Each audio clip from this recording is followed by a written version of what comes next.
আমার প্রিয় চাকরি প্রত্যাশী ভাই ও বোনেরা, কেমন আছেন আপনারা সবাই? আশা করি অনেক ভালো আছেন। দেখুন আমার প্রিয় ভাই ও বোনেরা, বাংলাদেশ প্রবাসী কল্যাণ মন্ত্রণালয় নতুন করে নিয়োগ বিজ্ঞপ্তি প্রকাশ করেছেন, যেখানে কর্তৃপক্ষ বলেছেন বাংলাদেশ প্রবাসী কল্যাণ মন্ত্রণালয়ের আওতাধীন বিভিন্ন শূন্য পদে সরাসরি নিয়োগের লক্ষ্যে বাংলাদেশের প্রকৃত নাগরিকদের নিকট থেকে অনলাইনে আবেদনপত্র আহ্বান করা যাচ্ছে, যেখানে সর্বমোট শূন্য পদ রয়েছে 313টি। এখানে দেখুন পদ ভিত্তিক বন্টন, নমুনা কাঠামো।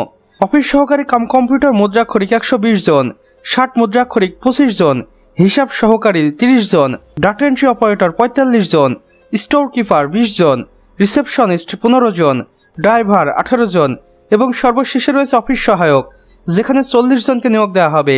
অর্থাৎ সর্বমোট 8টি জব ক্যাটাগরিতে বাংলাদেশ প্রবাসী কল্যাণ মন্ত্রণালয় 313 জনকে নিয়োগ দিবে, এমনটাই জানিয়েছে তারা। এবং এখানে বিশেষ করে বাংলাদেশের 64 জেলা থেকে নারী পুরুষ উভয়ই আবেদন করতে পারবেন।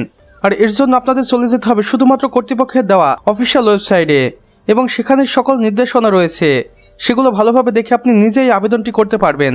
এখানে দেখুন গুরুত্বপূর্ণ তারিখ, অনলাইনে আবেদন শুরু হবে 22শে ডিসেম্বর 2025-এ এবং অনলাইনে আবেদন শেষ হবে 19শে জানুয়ারি 2026 রাত 12টার আগে। শিক্ষাগত যোগ্যতা দেখুন, ন্যূনতম এসএসসি পাস করে আপনি এই নিয়োগ বিজ্ঞপ্তিতে আবেদন করতে পারবেন।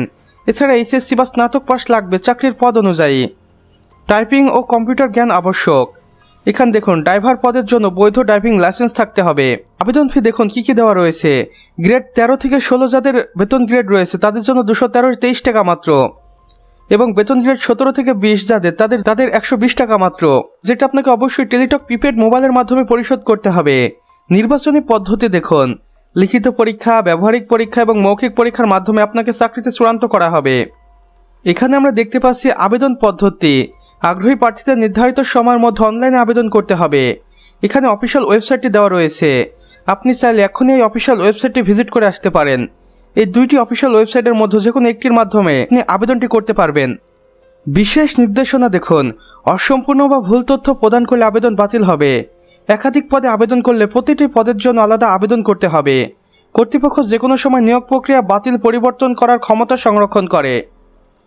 তো আমার প্রিয় চাকরি প্রত্যাশী ভাই ও বোনেরা, আমাদের আজকের ভিডিও এতটুকুই।